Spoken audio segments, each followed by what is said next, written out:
आज आपण इथे पाहणार आहोत कमी मसाल्यामध्ये पुलाव भात कशा पद्धतीने बनवला जातो आणि खायलाही हा भात तितकाच चविष्ट लागतो आणि बनवायलाही एकदम सोपी पद्धत आहे. तर चला रेसिपीला सुरुवात करूया.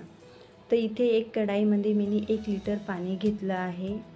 चवीपुरतं मीठ घेतलं आहे आणि हे पाणी मस्त असं उकळून द्यायचं आहे आणि गॅस फास्ट ठेवायचा आहे. अर्धा किलो इथे मी बासमती तांदूळ घेतला आहे. हे तांदूळ व्यवस्थित निवडून घ्यायचं आहे. तांदूळ व्यवस्थित निवडून झाल्यानंतरनं याला एक टोपात मिक्स करून घ्यायचं आहे. त्यानंतरनं इथे 1 ते 2 तांबे पाणी तांदूळमध्ये मिक्स करून 5 मिनिटासाठी हे तांदूळ भिजत ठेवायचे आहे. तांदूळ भिजेपर्यंत आपण इथे खडे मसाले घेऊया. तर खडे मसाल्यासाठी मी इथे एक जाळी घेतली आहे. ह्या जाळीला झाकण आहे ते या पद्धतीने उघडायचं आहे आणि त्यानंतरनं आपण इथे खडे मसाले घेणार आहोत. तर इथे मी काळी मिरी, लवंग, इलायची, दालचिनी, तेजपत्ता घेतला आहे. तुमच्याकडे जाळी नसेल तर तुम्ही हे खडे मसाले एक कपड्यात बांधून घेऊ शकता. कॉटनचा कपडा असतो त्याच्यामध्ये तुम्ही बांधून घेऊ शकता. त्यानंतर ह्या जाळीचं झाकण या पद्धतीने बंद करून घ्यायचं आहे आणि उकळत्या पाण्यात ही जाळी आपण या पद्धतीने सोडणार आहोत आणि याचा कोंडा कढईला एक साईडला या पद्धतीने चिटकवायचा आहे. तर इथे 5 मिनटं झाले आहे आणि इथे मस्त आपले तांदूळ भिजले आहेत. तर याला स्वच्छ 2 ते 3 पाण्याने धुवून घ्यायचं आहे.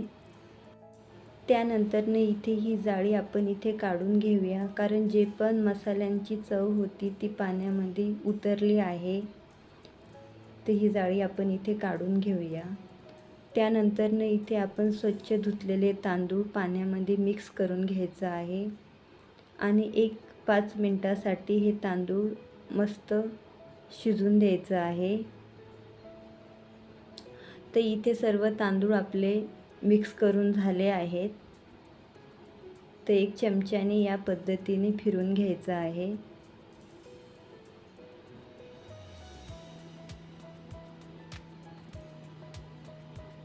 तर इथे 5 मिनटं व्हायला आले आहेत आणि आपला भात तयार झाला आहे. तर याच्यात पाणी आहे. तर हे पाणी आपण इथे गाळून घेणार आहोत. एक चाळण घ्यायची आहे आणि एक भांड्यावरती या पद्धतीने ठेवायची आहे आणि त्यानंतरनं हा भात या पद्धतीने चाळणीवरती मिक्स करून घ्यायचा आहे. तर सर्व पाणी या चाळणमधून उतरून जातं, जास्त वेळ लागत नाही. तर तुम्ही इथे पाहू शकता सगळं पाणी आपलं इथे नितळून गेलं आहे. त्यानंतर इथे मी तेल घेतलं आहे. तेल तुम्हाला किती हवे तिथपर्यंत तुम्ही घेऊ शकता. तेल चांगलं गरम झाल्यानंतरनं इथे मी पनीर घेतलं आहे. तर हे पनीर एकदम हलकं फ्राय करून घ्यायचं आहे. तर इथे हलकं लालसर पनीर आपलं परतलं आहे, म्हणजे फ्राय झालं आहे. तर याला आपण इथे काढून घेणार आहोत.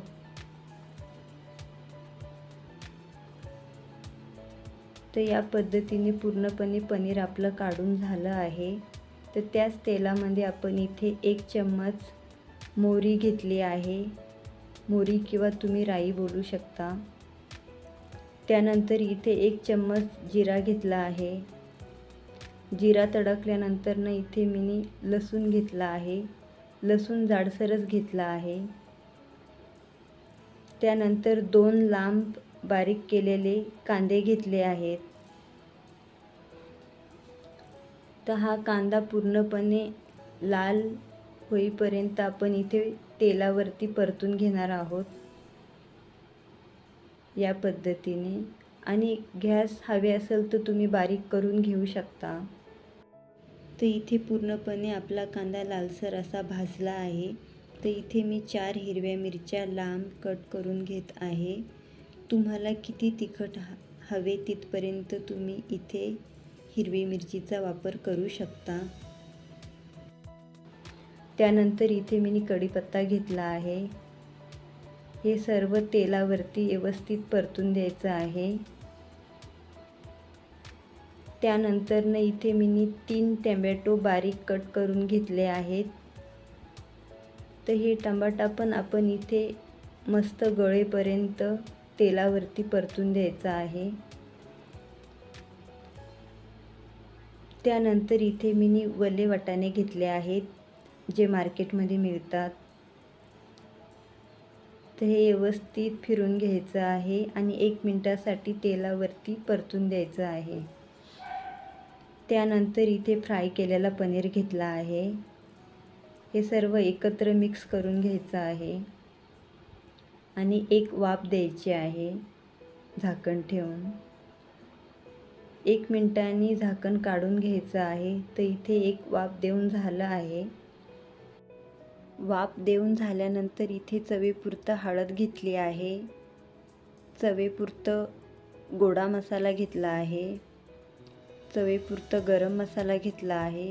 चवीपुरतं लाल मिरची पावडर घेतली आहे. चवीपुरतं मीठ घेतलं आहे. तसं इथे मी 1.5 चम्मच मिठाचा वापर करत आहे, कारण आपण आधी भात शिजताना अर्धा चम्मच मीठ घेतलेलं, असं मिळून 2 चम्मच मीठ झालं आहे. म्हणजेच आपला अर्धा किलो तांदूळ आणि अर्धा किलो भाज्या, त्या पद्धतीने पूर्णपणे भात आपला इथे 1 किलोचा बनत आहे. आणि थोडीशी कस्तुरी मेथी घेतली आहे. पण तुमचा किती अंदाजा आहे तुम्ही तिथपर्यंतच मिठाचा वापर करू शकता. तर इथे बारीक चिरलेली हिरवी कोथिंबीर घेतली आहे. तर इथे मी चवीपुरतं पुलाव मसाला घेतला आहे. तुम्हाला इथे मिठाचा अंदाज समजलाच असणार. जास्त झालं की खारट होऊ शकतं, कमी झालं की अळणी होऊ शकतं. म्हणून मीठ एकदम प्रमाणात असणं गरजेचं आहे. तर इथे आपण आता शिजलेला भात मिक्स करून घेणार आहोत. तर भातामधलं पूर्णपणे पाणी आपलं निथळून गेलं आहे. तर इथे या पद्धतीने भात मिक्स करून घ्यायचा आहे.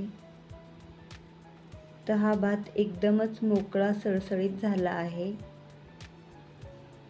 तर इथे पूर्णपणे भात आपला मिक्स करून झाला आहे. तर एकसारखा त्याला या पद्धतीने पसरून घ्यायचा आहे. तर इथे भात मस्त पसरून झाला आहे. तर इथे बारीक चिरलेली हिरवी कोथिंबीर घेतली आहे. भातावर पूर्णपणे कोथिंबीर या पद्धतीने पसरून घेतली आहे. तर एक झाकण ठेवायचं आहे आणि 5 मिनिटासाठी हा भात बारीक गॅसवरती शिजून द्यायचा आहे. तर इथे मस्त वाफ आली आहे आणि आपला भात तयार झाला आहे. तर गॅस बंद करून घ्यायचा आहे. तर पाहूया आपण इथे आपला भात कशा पद्धतीने तयार झाला आहे. तर वा, किती मस्त असा आपला भात इथे तयार झाला आहे आणि कलर पण एकदमच छान आला आहे. तर इथे आपण एक प्लेटीमध्ये घेऊया आणि खायला सुरुवात करूया. आणि जर तुम्हाला माझ्या रेसिपी आवडत असतील तर माझ्या चॅनेलला सबस्क्राईब करा आणि लाईक करा आणि मला सपोर्ट करा. आणि असे छान छान व्हिडिओ पाहण्यासाठी भेटू पुढच्या व्हिडिओमध्ये. धन्यवाद.